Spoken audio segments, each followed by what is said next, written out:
নমস্কার বন্ধুরা, আমার জানা অজানা কাহিনী চ্যানেলে আপনাদের সকলকে স্বাগত জানাই। আশা করি আপনারা সকলেই ভালো আছেন। আজকে আলোচনা করব গর্ভগীতা সম্পর্কে। তার আগে জেনে নেব গর্ভগীতা কি। কোনো মন্দিরে সবচেয়ে গুরুত্বপূর্ণ ও পবিত্র স্থান হলো গর্ভগৃহ, যেখানে দেবতা বা ঈশ্বরের পূজা করা হয়। আবার প্রাণীও জন্ম হয় মাতৃগর্ভে। তেমনি গীতার মূল ও গুরুত্বপূর্ণ অংশ হলো গর্ভগীতা। শিশুরা মাতৃগর্ভে থাকাকালীন যদি এই গর্ভগীতা পাঠ করা হয় বা শ্রবণ করা হয়, তাহলে শিশুরা সুশিক্ষা ও সংস্কার লাভ করে। ভগবান শ্রীকৃষ্ণ ও অর্জুনের মধ্যে কুরুক্ষেত্রের যুদ্ধের পর পরীক্ষিতের জন্মের সময়কালে যে কথোপকথন হয়েছিল তাকে গর্ভগীতা বলা হয়। এই সংসারে এমন অনেক মানুষ রয়েছেন যারা জন্ম থেকেই কোনো না কোনো শারীরিক সমস্যা নিয়ে জন্মগ্রহণ করেন। কেউ হয়তো অন্ধ, কেউ বা কালা, কেউ বোবা, কেউ বিকলাঙ্গ হয়ে জন্মগ্রহণ করেন। কারো ক্ষেত্রে হয়তো এই সকল সমস্যাগুলো পরে দেখা দেয়, কারো আবার অকালে মৃত্যু ঘটে। কেউ বা জীবনে শৈশব থেকে নরক যন্ত্রণা ভোগ করেন। কেউ গরিব ঘরে, কেউ বা ধনী পরিবারে জন্মগ্রহণ করেন। আবার সকলের জন্মস্থান ভিন্ন হয়। কেন এমন হয়? এই গর্ভগীতাতে ভগবান শ্রীকৃষ্ণ এই সকল প্রশ্নের উত্তর অর্জুনকে ব্যক্ত করেছেন। এই সকল প্রশ্নের উত্তর জানতে গর্ভগীতা পাঠ শুরু করা যাক। অর্জুন উপাচ: হে মধুসূদন, কৃপা করে আমাকে বলুন, প্রাণী কোন দোষের কারণে গর্ভে বাস করে থাকে? প্রাণী জন্মের পূর্বে গর্ভে কষ্ট পায় আর জন্মানোর সময় সহনীয় পীড়া পায়। এর পরেও সে রোগ ও পীড়ার কারণে দুঃখ পায়। বৃদ্ধ বয়সে পৌঁছাতে পৌঁছাতে তাকে রোগ ব্যাধি ঘিরে ফেলে আর তারপর তার মৃত্যু ঘটে। সুতরাং হে ভগবান, কৃপা করে আমাকে এটা বলুন যে কোন কার্য করলে মনুষ্য তার মৃত্যু ঘটে। সুতরাং হে ভগবান, কৃপা করে আমাকে এটা বলুন যে কোন কার্য করলে মনুষ্য এই জন্ম মৃত্যু চক্র থেকে মুক্তি পেতে পারে। কৃষ্ণ উপাচ: হে ধনুধারী অর্জুন, জন্ম মৃত্যুর বন্ধন তো সেই সব প্রাণীর নিয়তি যে এই সংসারে জন্মগ্রহণ করেছে। সেসব প্রাণী সংসারে এমন বস্তুর সাথে মোহতে জড়িয়ে পড়ে বা একদিন বিনষ্ট হয়ে যাবে। তাদের মনে এই নশ্বর বস্তুকে প্রাপ্ত করার ইচ্ছা থেকে যায়। মনুষ্য ধন সম্পদের আকাঙ্ক্ষা তো করেই, কিন্তু ভগবানের ভক্তির থেকে বিমুখ হয়ে থাকে। সেই জন্যই সে বারংবার ভিন্ন জনিতে জন্ম নিয়ে জীবন মরণ আর গর্ভের দুঃখ ভোগ করে। অর্জুন বললেন, হে মাধব, এই মন তো আপন চালে চলতে থাকা হাতির মতো, তৃষ্ণা এর শক্তি। এই মন পঞ্চ ইন্দ্রিয়ের বশবর্তী। কাম, ক্রোধ, লোভ, মোহ ও অহংকার, এই পাঁচটির মধ্যে অহংকার সবচেয়ে শক্তিশালী। তাহলে কিভাবে মনকে নিজের নিয়ন্ত্রণে রাখা যায়? একথা শুনে শ্রীকৃষ্ণ বললেন, কোন্তে, যেভাবে মত্ত হাতিকে বশে রাখার জন্য মহাবত অঙ্কুশের প্রয়োগ করেন, সেই রকম মনকে বশে রাখার জন্য জ্ঞানরূপী অঙ্কুশ প্রয়োগ করতে হয়। ভক্তি এবং জ্ঞান অভ্যাসের দ্বারা আয়ত্ত করা সম্ভব। অহংকার করলে জীবন নরকের ন্যায় হয়ে ওঠে। অর্জুন বললেন, হে জনার্দন, কিছু মানুষ আপনার প্রতি ভক্তি লাভের জন্য বনে জঙ্গলে ঘুরে বেড়ায়, আর কিছু মানুষ সাংসারিক মোহমায়া ত্যাগ করে বিভিন্ন জায়গায় দিশাহীন ভাবে ঘুরে বেড়ায়। হে প্রভু, আপনার ভক্তি কি রূপে পাওয়া সম্ভব তা কিভাবে জানা যাবে? আমি জানতে ইচ্ছা করি। ভগবান বললেন, প্রিয় অর্জুন, যে মনুষ্য আমাকে লাভ করার জন্য বনে বনে ভ্রমণ করে তাকে সন্ন্যাসী বা বৈরাগী বলে। একদল মাথায় জটা বাঁধে এবং শরীরে ভস্ম লাগায়। এদের মধ্যে আমার বাস নেই, কারণ এদের মধ্যে অহংকার রয়েছে। তাদের মনে ভক্তি বা প্রেম কোনোটাই নেই। তপ বা বৈরাগ্যের অহংকার আমার প্রতি ভক্তি লাভের পথে প্রধান বাধাস্বরূপ। শুদ্ধ মনে যে আমার ভক্তি করে সেই সৎ অভ্যাসী। যে কাম, ক্রোধ, মোহ, লোভ, অহংকার থেকে মুক্ত তাকেই আমি দর্শন দিয়ে থাকি। এরপর অর্জুন বললেন, হে মাধব, কোন পাপের কারণে কারো অকাল মৃত্যু ঘটে? কোন পাপের কারণে মানুষ নপুংসক হয়ে যায়? আমি জানতে ইচ্ছা করি। শ্রী ভগবান বললেন, হে অর্জুন, যে ব্যক্তি ঋণ নিয়ে তা পরিশোধ করে না, সে এই পাপ কর্মের জন্য তার স্ত্রীকে হারিয়ে ফেলে।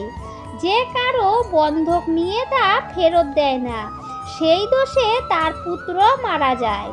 যে ব্যক্তি কাউকে সহায়তার প্রতিশ্রুতি দিয়ে সময় মতো তা পালন করে না, সে ব্যক্তি নপুংসক হয়ে যায়। যে ব্যক্তি গর্ভস্থ ভ্রূণ হত্যা করে, সেই ব্যক্তি এই জন্মে বা পরের জন্মে নিঃসন্তান হয়ে থাকে। এই সবগুলি হলো ভয়ঙ্কর পাপ। অর্জুন বললেন, হে শ্রীকৃষ্ণ, কোন পাপের কারণে মানুষ সর্বদা রোগী থেকে যায়? আর কোন পাপের কারণে মানুষ পশু জন্মে জন্মপ্রাপ্ত হয়? তখন ভগবান শ্রীকৃষ্ণ বললেন, হে অর্জুন, যে ব্যক্তি দান করে সেই দানের মূল্য নেয়, যে সদা রোগী থাকে, যে কারণে অকারণে অবিশ্বাস করে, সদা মদ্যপান করে, সে পশুজনিতে জন্মায়। যে ব্যক্তি রান্না করার পর পরমেশ্বরকে অর্ঘ্য দান না করে নিজেই প্রথমে ভক্ষণ করে, সে বিড়াল হয়ে জন্মগ্রহণ করে। অর্জুন বললেন, হে কৃপানিধান, এই সংসারের কিছু মানুষকে আপনি ধন দৌলত প্রদান করেছেন, আর কিছু মানুষকে হাতি, ঘোড়া, রথ প্রভৃতি প্রদান করেছেন। তারা কোন পুণ্যকর্ম করেছেন? কৃপা করে আমাকে বর্ণনা করুন। শ্রী ভগবান বললেন, হে ধনঞ্জয়, যে উত্তম মনে কাউকে স্বর্ণ দান করে, যে উত্তম বাহন তথা হাতি, ঘোড়া, রথ ইত্যাদি প্রাপ্ত হয়, যে ভগবানকে সাক্ষী মেনে কন্যা দান করে, সেই ব্যক্তি উত্তম পুরুষ রূপে জন্মগ্রহণ করে। এরপর অর্জুন প্রশ্ন করলেন, হে ভগবান, আপনি এই সংসারে কাউকে খুবই সুন্দর ও স্বাস্থ্যবান বানিয়েছেন, তো কাউকে কুৎসিত, কাউকে ধনবান করেছেন, তো কাউকে নির্ধন, এরকম বৈপরীত্য কেন? শ্রী ভগবান বললেন, প্রিয় অর্জুন, যে প্রাণী অন্নদান করেছে তার স্বরূপ সুন্দর, এবং যে বিদ্যাদান করেছে সে বিদ্বান হয়। যদিও মনুষ্যের রূপ নয়, তার গুণই হলো মহত্বপূর্ণ। যে ব্যক্তি সাধুদের সেবা করে সে ধনবান ও পুত্রবান হয়। এরপর অর্জুন জিজ্ঞাসা করেন, হে কৃষ্ণ, কেন কোনো মানুষ বোবা হয় বা কালা হয় বা অন্ধ হয় বা অন্য কোনো প্রকার বিকলাঙ্গ হয়ে থাকে? সেই প্রশ্নের উত্তরে ভগবান শ্রীকৃষ্ণ বললেন, যে ব্যক্তি গুরুর কাছ থেকে বিদ্যা লাভ করে ফিরিয়ে নেয়, অন্যের অপমান করে এবং নিত্য কলহে লিপ্ত থাকে, সেই ব্যক্তি বোবা হয়ে যায়। যারা সর্বদা নোংরা অপরিষ্কার থাকে তারা দরিদ্র হয়। আর যে ব্যক্তি পরশ্রী বা পর পুরুষকে দেখে কুদৃষ্টি প্রদান করে তারা অন্ধ হয়ে যায়। যারা কুকাজ করে থাকা মানুষকে সাহায্য করে তারা খণ্ডবায়ু হয়ে থাকে। অর্জুন বললেন, হে মধুসূদন, মনুষ্য তার ধন সম্পত্তি আর সাংসারিক সুখের মোহতে এত মগ্ন হয়ে থাকে কেন? শ্রী ভগবান বললেন, হে কোন্তে, যদি মনুষ্য আমার কৃপা থেকে বঞ্চিত হয়ে যায় তাহলে সে ধন সম্পত্তি প্রভৃতি জাগতিক বস্তুর মোহে আবদ্ধ হয়ে পড়ে। এই সকল বস্তু নশ্বর। বিবেকবান মানুষ এই সকল বস্তু থেকে অনেক দূরে থাকে। যারা সাংসারিক মোহ ত্যাগ করে, পবিত্র স্থান দর্শন করে, আমার প্রতি নিষ্কর্ম ভক্তি প্রদর্শন করে, তারা রাজার সমান সুখ এবং জ্ঞান প্রাপ্ত হয়। সমস্ত জাগতিক বস্তুই হলো নশ্বর, কেবল আমার প্রতি ভক্তি হলো অবিনশ্বর। অর্জুন উবাচ, হে কৃষ্ণ, তুমি পরম ব্রহ্ম, তোমাকে প্রণাম। আগে আমি তোমাকে নিজের আত্মীয় মনে করতাম, কিন্তু এখন তোমাকে ঈশ্বর রূপে জানি। হে পরম ব্রহ্ম, গুরু দীক্ষা কেমন হয় দয়া করে আমাকে জানান। কৃষ্ণ উবাচ, তুমি ধন্য, তোমার পিতামাতাও ধন্য, যাদের তোমার মতো পুত্রের জন্ম হয়েছে। হে অর্জুন, সমস্ত সংসারের গুরু জগন্নাথ, বিদ্যার গুরু কাশী এবং 4টি বর্গের গুরু সন্ন্যাসী। তারা সব কিছু ত্যাগ করে আমার বিষয়ে মনোনিবেশ করেছে। তারা ব্রাহ্মণ জগৎগুরু।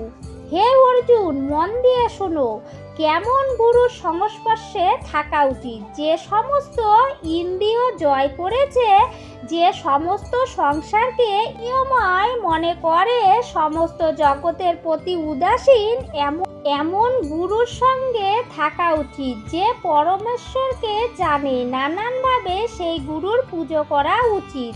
হে অর্জুন, যে গুরু ভক্ত এবং যে গুরুর সম্মুখে থেকে ভজন করে তাদের ভজন করা সফল। যে গুরু বিমুখ তাদের সপ্তগ্রাস পাপ লাগে। গুরু বিমুখ প্রাণী দর্শনযোগ্য হয় না। যে গৃহস্থ সংসারে গুরু ছাড়া থাকে তারা চণ্ডালের সমান। তার হাতের ভোজন দেবতাও গ্রহণ করে না। তার সমস্ত কর্ম নিষ্ফল হয়। শূকর, গর্দভ, কাক এ সমস্ত জনি অত্যন্ত নিম্নমানের। এ সকলের তুলনায় সেই মনুষ্য নিষ্কৃষ্ট মানের, যারা গুরু বিমুখ হন। গুরু ছাড়া গতি নেই, তারা অবশ্যই নরকে যাবে। গুরু দীক্ষা ছাড়া সমস্ত প্রাণী, সমস্ত কর্ম নিষ্ফল। যেমন 4 বর্ণই আমার ভক্তি করার যোগ্য, তেমন গুরু ভক্তিও যোগ্য। যেভাবে গঙ্গা নদীর মধ্যে শ্রেষ্ঠ সমস্ত ব্রতের মধ্যে যেমন একাদশী ব্রতের মধ্যে শ্রেষ্ঠ, ঠিক তাকে সমস্ত শুভ কর্মের মধ্যে গুরু সেই উত্তম। সংসারে যারা গুরু ছাড়া থাকে তারা চণ্ডালের সমান। মদিরার ভাণ্ডারে গঙ্গাজল যেমন অপবিত্র হয়, তেমনি গুরু বিমুখ ব্যক্তির ভজনও সদা অপবিত্র হয়। গুরু ছাড়া কখনোই গতি নেই, তাই যথার্থ গুরু সন্ধান করো। মনের ভক্তি ও বিশ্বাস থাকলে একটা না একটা সময় গুরু আপনা আপনি তোমার কাছে এসে ধরা দেবেন। যদি কাউকেই তুমি গুরু রূপে না পেয়ে থাকো তাহলে আমাকে গুরু রূপে গ্রহণ করো। যাকে তুমি মনে প্রাণে বিশ্বাস করো, যার কথা তোমার অন্তরে প্রবেশ করে, যার প্রতি তোমার আপনা আপনি ভক্তি জন্মায়, তাকেই তুমি গুরু রূপে মনে করতে পারো। গুরু দীক্ষা ছাড়া প্রাণী পশু যোনি লাভ করে 48টি যোনিতে ভ্রমণ করতে থাকে। অর্জুন উপাচ, গুরু দীক্ষা কি? কৃষ্ণ বলেন, ধন্য জন্ম তার যে এই প্রশ্ন করেছে। গুরু দীক্ষা 2টি অক্ষরের, হরি ওম। এই অক্ষরকে গুরু বলে। এই 4টি বর্ণকে আপন করে নেওয়া শ্রেষ্ঠ। হে অর্জুন, যে গুরুর সেবা করে সে আমার আশীর্বাদ লাভ করে, সে 48টি যোনি থেকে মুক্তি পায়, জন্ম মৃত্যু থেকে মুক্ত হয়, নরক ভোগ করে না। যে ব্যক্তি গুরুর সেবা করে না সে 3.5 কোটি বছর পর্যন্ত নরক ভোগ করে। গুরুর সেবা করলে একাধিক অশ্বমেধ যজ্ঞের সমান ফল লাভ করে সেই ব্যক্তি। গুরু সেবাই আমার সেবা।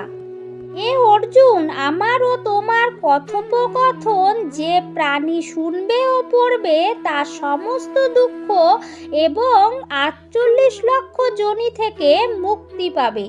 তাই একে বলা হয় গর্ভগীতা জ্ঞান। ভিডিওটি আমার এই পর্যন্তই বন্ধুরা। ভিডিওটি ভালো লাগলে লাইক কমেন্ট শেয়ার করে আমার এই ছোট্ট চ্যানেলটির পাশে থেকে যাবেন। নতুন বন্ধুরা পাশে থাকা বেল বাটনটি অন করে রাখবেন। আমি যখনই নিত্য নতুন ভিডিও আপলোড দেব আপনাদের কাছে খুব সহজেই পৌঁছে যাবে। আমি চেষ্টা করি সনাতন ধর্মে ধর্মীয় তথ্যগুলিকে আপনাদের সামনে উপস্থাপনা করার। যদি ভালো লাগে সাবস্ক্রাইব করে পাশে থাকবেন। ধন্যবাদ বন্ধুরা।